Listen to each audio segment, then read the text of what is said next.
It's the last show before Christmas. What does your team have on their Christmas wish list? Let's talk about it. You are Locked On MLB Prospects, part of the Locked On Podcast Network. Your team every day.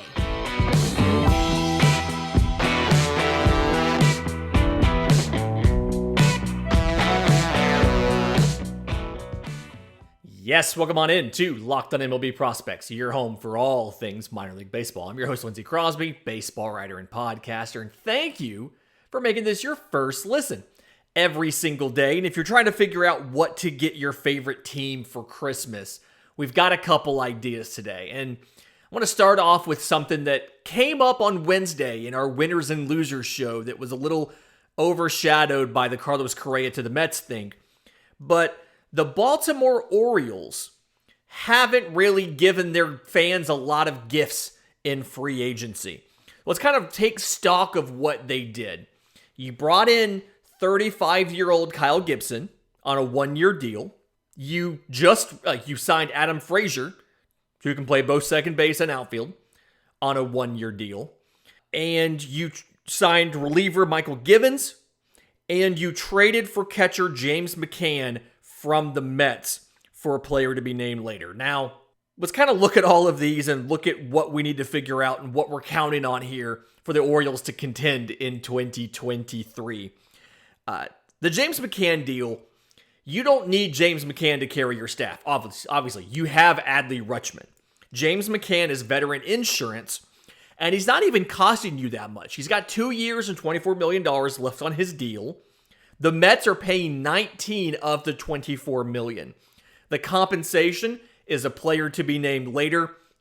4 or 5 names were given by Baltimore to the Mets. As I understand it, none of them are prospects of note. It's not expected to be anybody you're going to hurt to lose. This was the Mets just wanting to get rid of James McCann because they had too many catchers and needed Francisco Alvarez to have a spot next season. There is good things to like about the acquisition of James McCann. As far as he's a veteran leader, this is a pretty young team, especially position player-wise. So you get a young guy. In 2019 with the White Sox, he was an all-star. 273, 328, 460, 18 home runs in 118 games. So he had IL stints in 20 and 21 and struggled a little bit in New York, but for the most part, James McCann's a perfectly fine option to work as a backup to a stud like Adley Rutschman.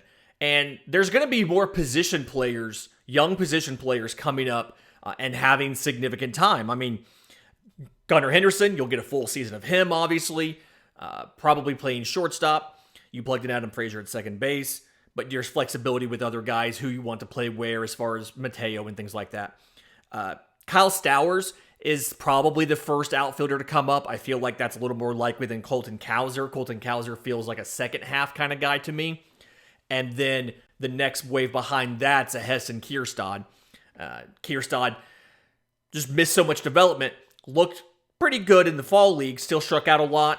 And the Orioles like to give their guys plenty of appearances, plenty of at-bats at the AAA level before they call them up. The thing to me, the big shock here is that you didn't go out and necessarily get somebody for the rotation.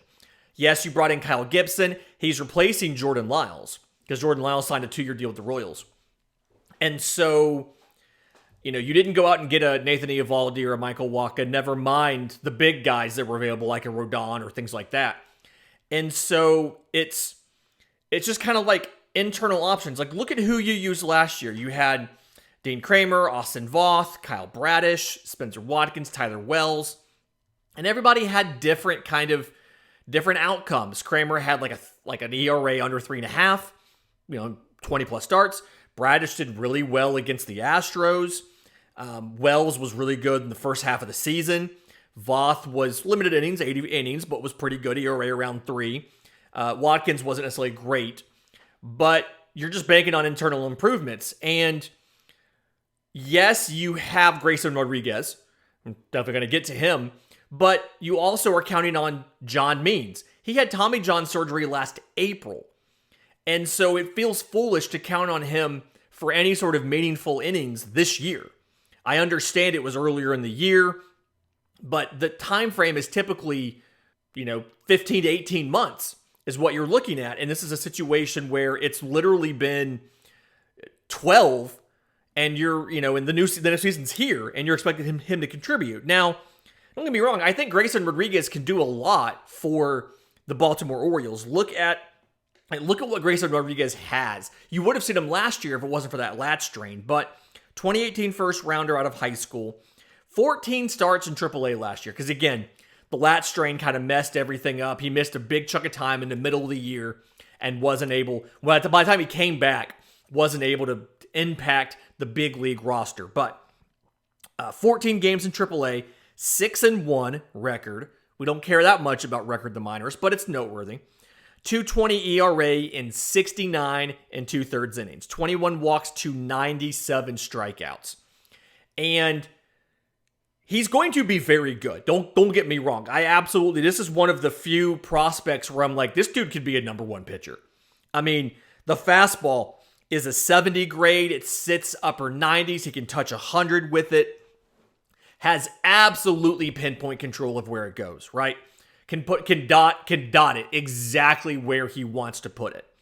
The slider, probably also a 70 grade pitch. He throws it low 80s, so like 80 to 85, and is really adept at manipulating the shape of the pitch depending on what he wants it for. He can land it in the strike zone on a shorter, harder break a couple times. And then when you go to swing at it, you're like, I'm not letting another slider land for a strike.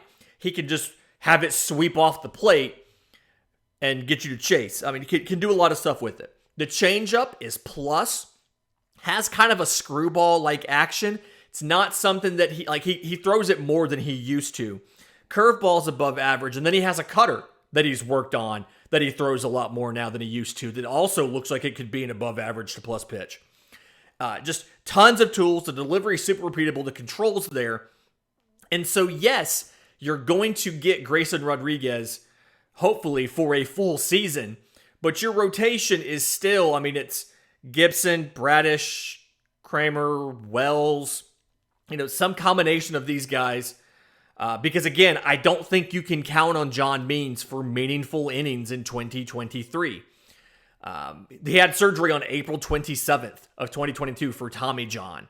And again, that's like an 18-month rehab. We always talk about, it's not the year they come back, it's the year after when you can actually count on them to do something. So, still wish the Orioles would do more. I wish they would go out, get another pitcher or two. Like I mentioned, Michael Wacha's out there.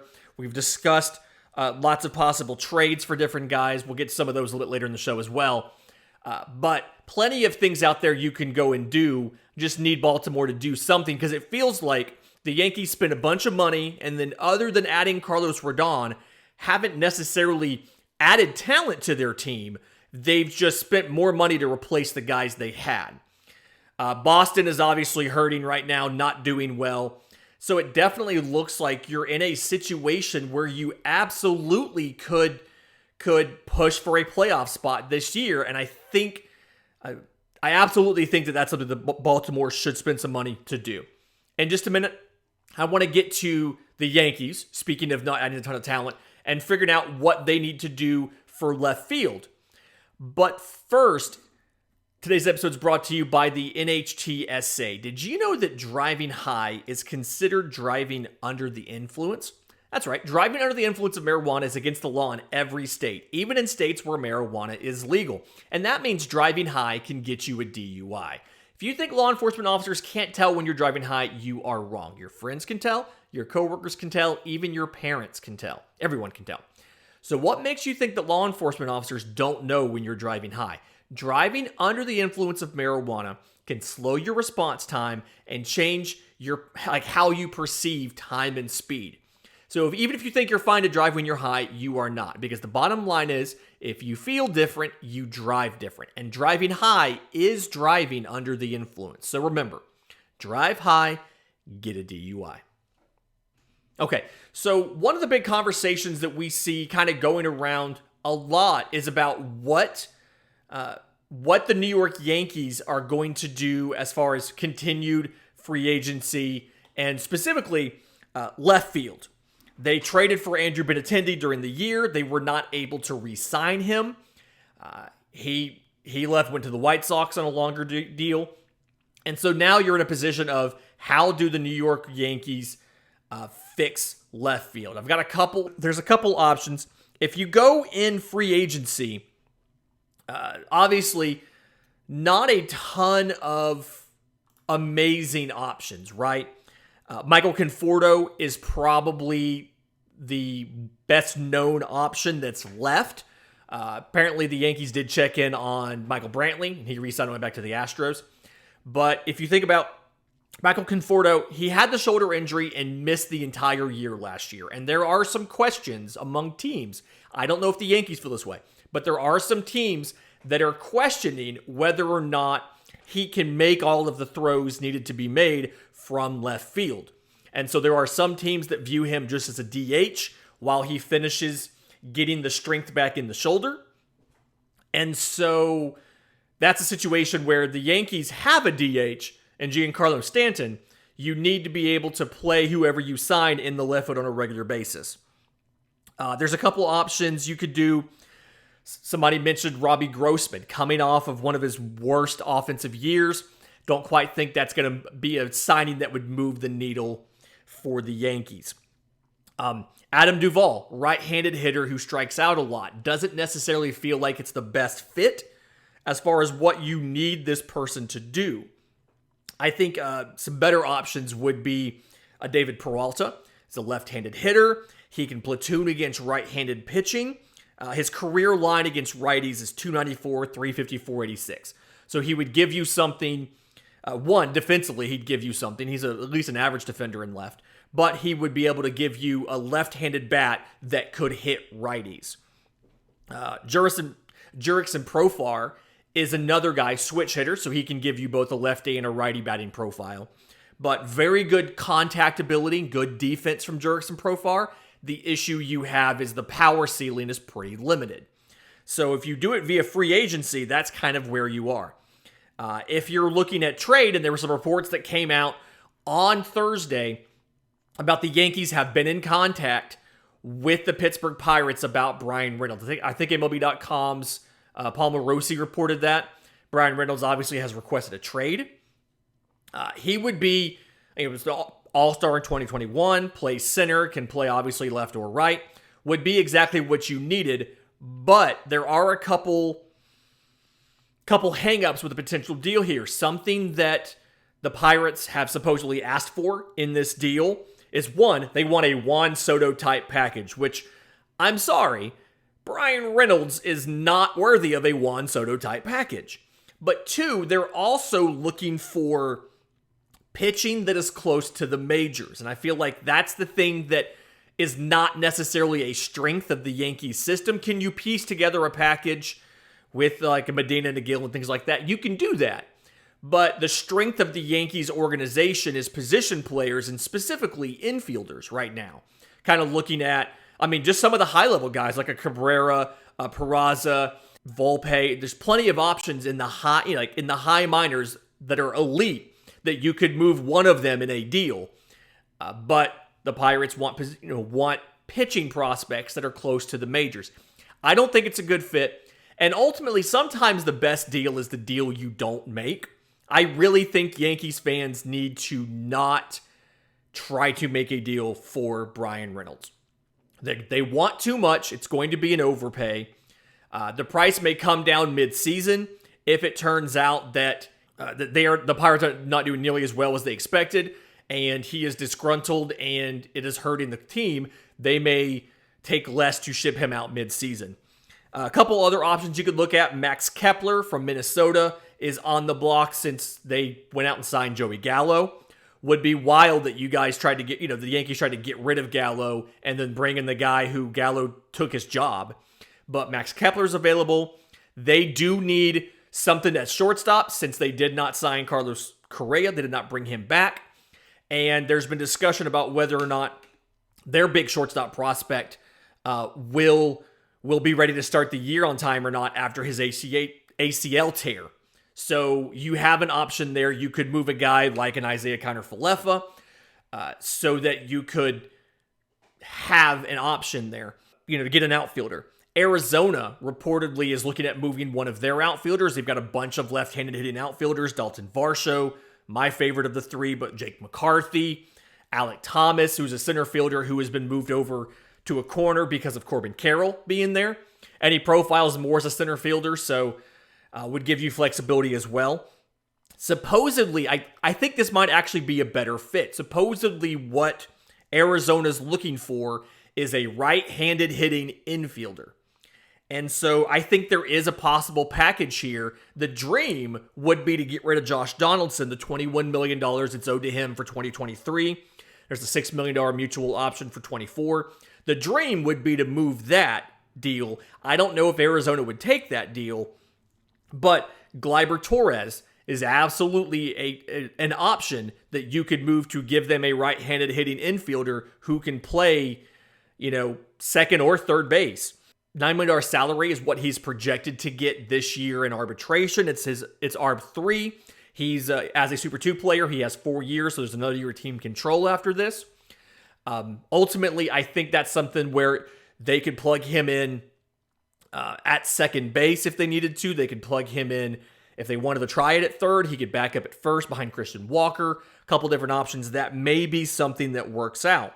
But I think ultimately, you don't have to make this deal because you do have internal options. And Aaron Hicks exists. I'm not saying Aaron Hicks should be the guy. I think we've learned by now Aaron Hicks is not the guy. But I absolutely do think Oswaldo Cabrera can be the guy. Oswaldo Cabrera played in right field last year.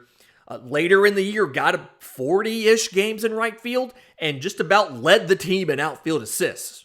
He can play literally anywhere on the diamond. I've never seen him at catcher, but I'm willing to bet he can do it. So if he can handle right field at an above average level, rack up plenty of defensive assists, he can definitely handle left field.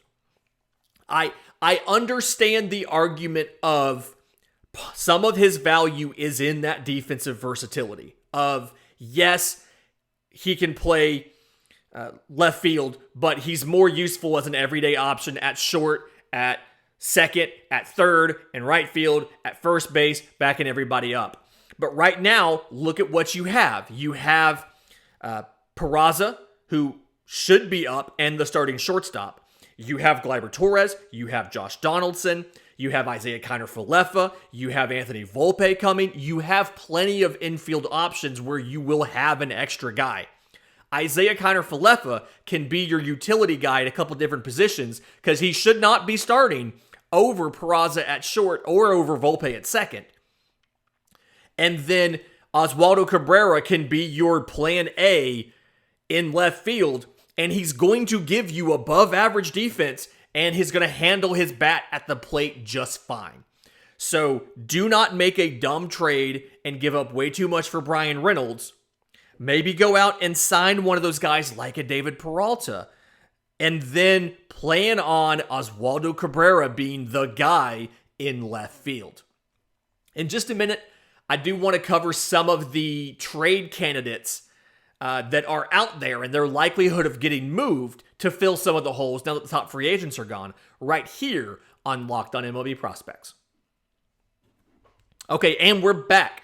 So the top free agents are off the board now. The top 25 or so, the best guys that are left are the guys who have flaws, like a Michael Conforto. And so if you're trying to figure out how to fill holes in your lineup, I've gone through a lot of the trade talk online and seen a lot of the guys that people are asking about trading for and sorted everybody into buckets. There's slam dunk to get traded. There's a possible trade, and then there's like a long shot. I doubt it's going to happen, but you can always ask. So we mentioned this earlier in the second segment, but Diamondbacks outfielder. It is almost a slam dunk that a Diamondbacks outfielder will get moved. The Astros have already checked in on Dalton Varsho.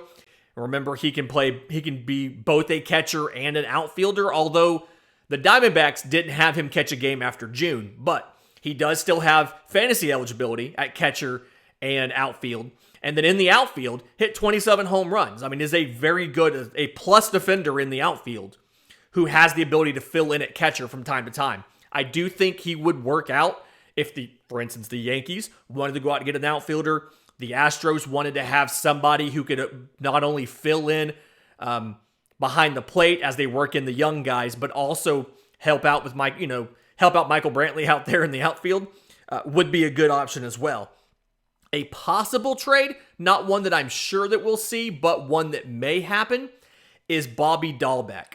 So the Red Sox DFA'd Eric Hosmer. They still have control of him, though. He's being paid by the Padres. And then Tristan Casas, their number 2 prospect, is ahead of him and is ready to go. Got a little bit of time last year, but is absolutely ready. And Bobby Dahlbeck has versatility defensively. And minus last year, last year struggled 117 games, 652 OPS, 12 home runs. Did not look great. But before that, 2021, OPS was almost 800, 25 home runs, and he's actually better defensively at third base than at first base. The reason he's not playing third base is because Rafael Devers is there in Boston for however much longer he's there, but Bobby Dahlbeck can play first or third. So, as I understand, the Rays have already checked in on the possibility of trading for Bobby Dahlbeck because he can give you defense again, at first or at third base. And it feels like maybe a change of scenery and a little bit of coaching work can help unlock that 2021 Dahlbeck over what we saw last year. Speaking of Rafael Devers, I've got him as a long shot to get traded. Obviously, we've kind of seen what's happened since Shine Bloom took over the Red Sox. Mookie Betts got traded. Xander Bogaerts walked in free agency. But the Red Sox definitely are going to be feeling the pressure to re-sign Rafael Devers. Supposedly, he wants a large deal, like $300 million, similar to what some of the free agents, like a Trey Turner, like a Xander Bogaerts, got this year. Supposedly, Boston is nowhere close to that. I think the terminology that I saw, the quote that was going around was galaxies apart. And so, if Boston kind of does what we expect and doesn't look that great early in the year this year, they may move him by the deadline, knowing that he is a rental unless you can extend him to a long deal when you get him, as one of the conditions of the trade, or talking to him once a trade's agreed to and getting an extension agreed to. So, long shot, but Rafael Devers may get moved later this year. A guy who I think is practically a slam dunk to get moved. We've heard chatter about it now. At the trade deadline last year, there was actually a proposal on the table, as well as plenty this offseason, is right-hand pitcher Pablo Lopez. Pablo Lopez is a guy that has multiple years of team control, is a workhorse as far as can give you an entire season, has been out there, has looked pretty good. I want to say top 50 pitcher in baseball as far as when you look at some of the fielding independent pitching and things like that. So Marlins have a ton of needs. Center fielder, a shortstop wouldn't hurt, and they're not as deep in their pitching prospect depth as they have been in the past. So it feels like Pablo Lopez absolutely could get moved. Possible to get moved, I'm not sure, is something like Chris Flexen of the Mariners. The Mariners have tons of starting pitching depth. Obviously, they have Robbie Ray at a long-term deal. They traded for Luis Castillo, got him on a long-term deal. They called up Logan Gilbert. They called up, they have George Kirby in there. Marco Gonzalez pitched for them last year. Emerson Hancock is coming up. So lots of these guys. And when they traded for Luis Castillo, they actually moved Chris Flexen to the bullpen. We've seen the Mariners make some trades. They traded for Colton Wong for second base. But they traded for, I believe it was Teoscar Hernandez for the outfield. They still have a need for a right-hand hitting corner outfielder who can also DH. And so I do think there is a deal that can be made with some team. If you make a good enough package, you can go out and get Chris Flexen to be a starter for you, to be a number 4 starter or so for you by giving up a right-handed hitting corner outfield piece. Talking about a pitcher to get traded, but a long shot to get traded, one we've all talked about, Shohei Ohtani. The Angels have made moves to indicate that they are competing this year. They've brought in multiple pieces to build a contender around Shohei Ohtani. This is his final year of team control. All indications are that he is looking to win. He's not satisfied with the fact that he's not been part of a winning team. And so the Angels plan to contend, but they may be out of it coming up on the trade deadline. And they may have to realize, if we don't move Shohei Ohtani at the deadline, the only thing that we get back for it is draft pick compensation when the season's over. And as nice as it is to get what would be competitive balance round A, to get a pick in that round, it would be much nicer to actually to be able to choose your return and choose multiple prospects for him. So somebody that teams will check in on, and there's a possibility later, but I don't think he's going to be in anybody's Christmas stockings as far as somebody to improve their team. Something I do feel like is pretty likely to happen, almost a slam dunk to get traded, is a catcher from the Blue Jays. Danny Jansen feels like the one that's most likely to move. Now that you've seen Mike Zunino sign with Cleveland, you signed Christian Vasquez, signed with the Twins, Wilson Contreras is a Cardinal, the Braves have traded for Sean Murphy.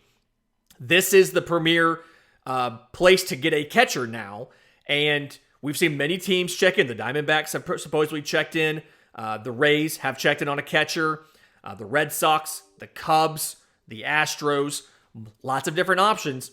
I feel like Danny Jansen, again, is the most likely one to get moved, but you could see something happen where Gabriel Moreno or Alejandro Kirk, if the package is good enough. And that would be more like a Juan Soto package to get a guy like a Gabriel Moreno versus getting somebody like a Danny Jansen or Brian Reynolds. You're not getting a Juan Soto package for Brian Reynolds.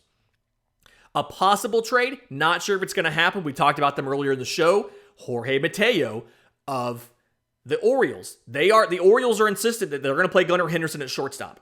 And so Jorge Mateo is a guy that appears to be expendable now that you have an option at second base and you have an option at shortstop. I want to say he led the American League in steals last year, plays above average to plus defense, can work anywhere in the infield. You absolutely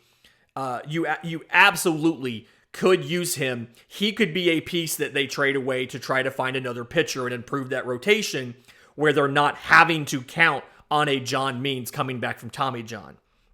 And then a long shot, but I could see it happening, would be Salvador Perez. It has been a while since the Royals were competitive. They do have a young catcher in MJ Melendez, who is absolutely ready right now. He was a top 100 prospect entering the year. He looked very good last year and played in a ton of games because they would put him in the outfield and left field as well as DH him just to get him in the games. So there is a possibility that with the right type of package, you could pry Salvador Perez out of Kansas City. So that might be another catcher option if you fail to get one of the guys from the Blue Jays. That can be your desperation option, is bring in veteran Salvador Perez. He's under contract through 2025. 2026 is an option year. Played in 65 games last year, hit 16 home runs, had a OPS of just over 700. The only thing here, the only downside to this, or makes it tough, I guess, is he has 10-5 rights. He spent 10 years in the big leagues, 5 with the same team, and therefore can veto any trade proposal because of the 10-5 rights. So you have to make sure that, not just anybody can go out and get Salvador Perez, but I'm pretty confident for the right type of package and to the right team, he would waive those to be willing to go. Fantastic week this week. You guys enjoy the holidays. We'll be back next week. And until then, Merry Christmas. This has been Locked On MLB Prospects.